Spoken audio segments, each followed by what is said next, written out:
Hey Adam, what are we doing? We're looking at the lower forward fire loop segment, one of three.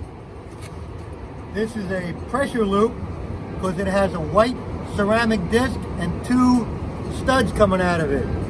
Where the other system, which is a crystal loop, electrical as people call them, have a single cigarette butt looking piece of ceramic and only one wire. This is pressure.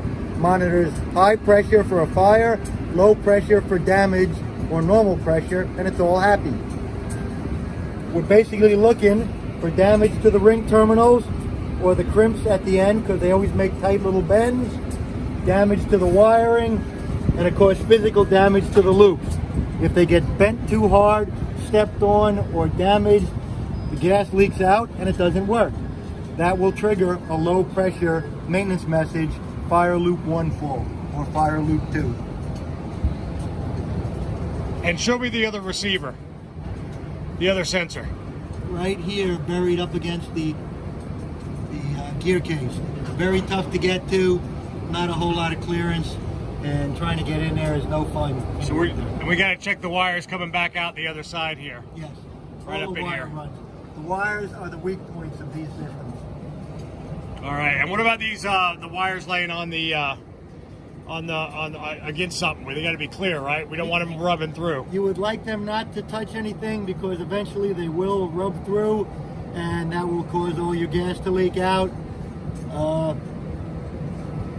As with anything, you don't want anything touching, rubbing, or grinding away. And account for vibration if it looks tight, because when this engine's running, it will shake around like crazy.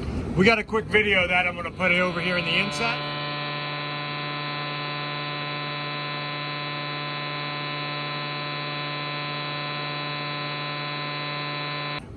And is this the only loop? No, there are 3 loops, fire loop segments. Each segment contains an A and a B loop, but it's only one segment with an A and a B part to it. Okay. The other 2 are in the back. All right, you gonna show me those?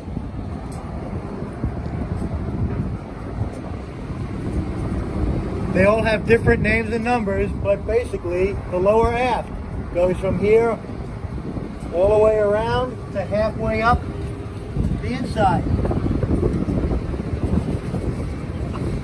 Again, we're doing the same inspection. Ring terminals, wiring, make sure it's not touching or rubbing, make sure the brackets are tight. Sometimes the screws come loose and the whole thing shakes. If the bracket breaks, it won't cause an immediate fault, but it will break the wires eventually because they can't take that kind of shaking. All right, so this was a lower. Is there an upper? Yes, there is, and it runs straight across the top, just opposite the lower. All right, let's go over to the other side and take a look at it, Adam.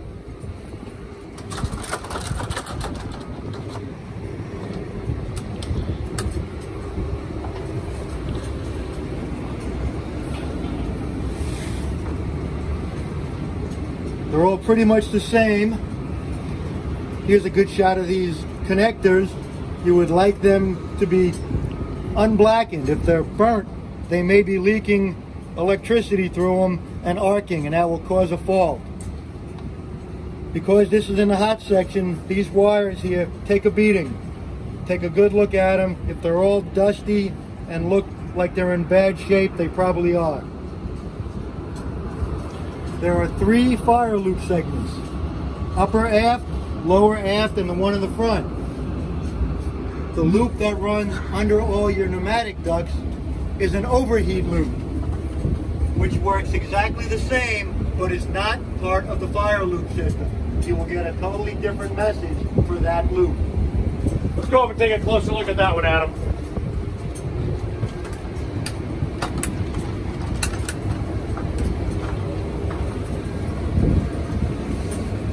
As you can see, it's exactly the same style as your fire loops, and it looks like a fire loop, except it's made to go off at a lower temperature and or pressure, because that's how they work, but it basically runs right under all of your pneumatic ducts, so if any of these couplings start leaking, it will trigger an overheat, which stands for duct leak, not a fire. The inspection for these is the same as a fire loop. All right, thanks, Adam.